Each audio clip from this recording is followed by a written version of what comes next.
we treat you like family, right? Like, and you deep dive, and everything you say or do relates back to that. Your emails, the way you answer the phone, the way you go out to the customer, the way your trucks look, the way your uniforms look. It sounds really complicated, but if you just decide, hey, I am the family business, right? I'm a family. We treat you like family.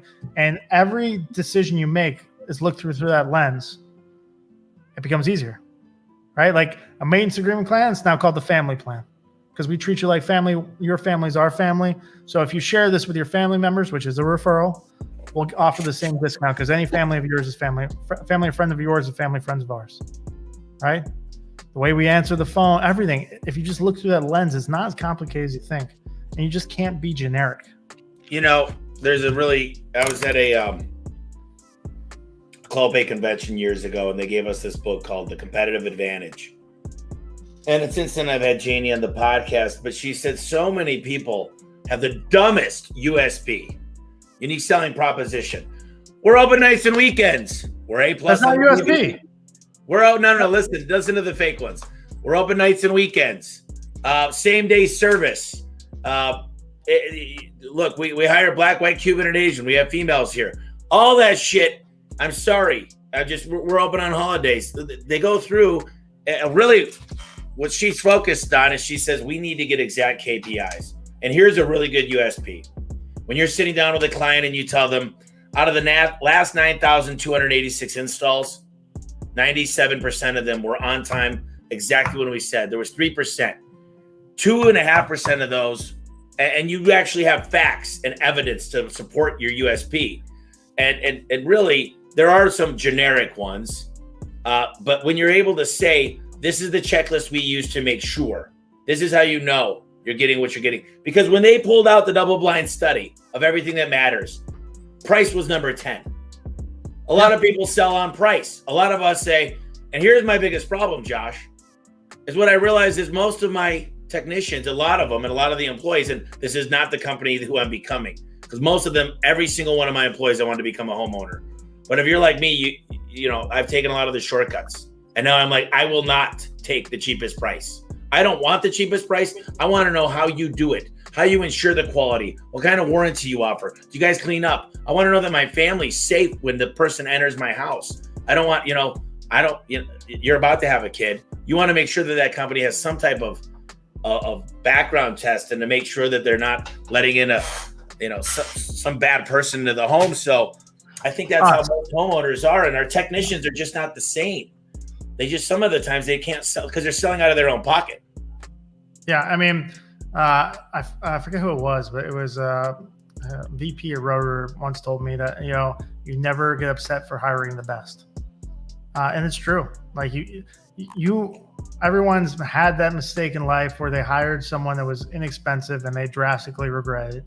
No one regrets hiring someone, paying a little more and doing a great job and delivering an amazing service. It just doesn't happen. Yeah, well, I'll tell you this.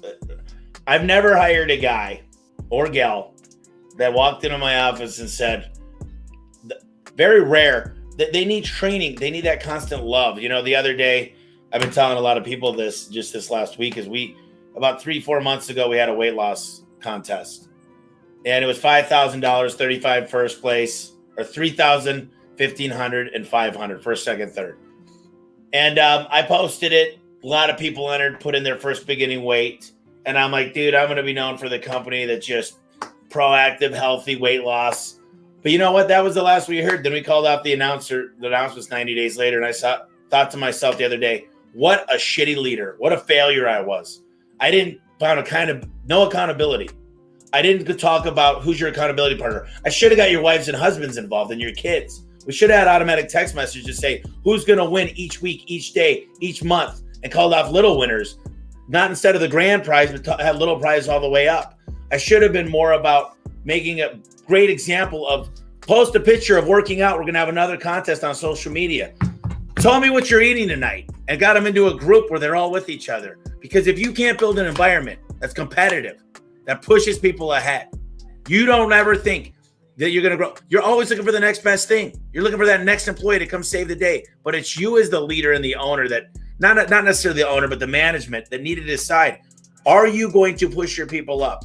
I've seen the shittiest people come out of college ball, right? They're not good. They go to a coach, and all of a sudden they're the MVP and they're playing in the Super Bowl because the coaches have coached them up. They've challenged them to be the best they could be. Michael Jordan failed the sophomore year of his high school team. He didn't make the basketball team. It's hard to believe. Michael Jordan. And I just feel like, what do you have to say? Because obviously 175 million, you guys have gone through your fair share, I'm sure, of employees and theft and crazy things at that size. But what do you think that the key thing about culture would be? So, I mean, what you're describing is an event-based culture. Like, and it's an easy trap to fall into. Like, hey, 90 days, you get this big reward. Or like even more extreme, I know companies are like, hey, I do a happy hour every Friday so I could treat them like shit Monday through Thursday, right? Like that's not a system for great experience. You have to bring excitement and fun into every single day, every single thing you do. Understanding that some jobs are stressful and shitty at certain parts of it, but you can mitigate those pains and you can make the ones that aren't exciting and fun. Some public praise and all this stuff, but really it comes down to clear expectations, accountability, because people actually like accountable if they're good, right? And it comes down to excitement and drive, right? When you hit those numbers, everybody gets rewarded, it gets incentivized, not just vocally, which certainly we need to do consistently, right? And unexpectedly, but financially. And if you want to be the best company, if you want to grow, it's really this simple. Get the best people. If you have the best team, you will solve 90% of your problems before they even start. Things will stop making it to you. And so in order to have the best team, you have to be the best place to work with, and you have to be the best boss, and you have to be the best personality, and you do have to lead by example, and all these things that everybody knows, but they don't do it every day. And you have to make an effort of that. I think one of the biggest things here at Clover, like the biggest thing, bar none, everybody work with, I don't care who you are, how successful. I've had $100 million businesses come to me and like, hey, I want your help. I'm going to pay you a shit ton of money. And if I don't think they're fun or growth oriented, I won't work with them, period. Because that's too high a priority to our culture and to me, right? I've made money and done pretty well for myself. Like I'm in a position I get to choose who I work with, right? So you better be exciting or fun in some way. Doesn't have to be the exact same way as me. And you better be open and willing to grow. Whether that's business-wise, personally, it doesn't matter as long as you're growth-oriented. And all of our team members are that way. And Parker and Sons, the team members are that way. And Pulse, the team members are that way. And Review Kangaroo, the team members are that way. I think growth is the biggest.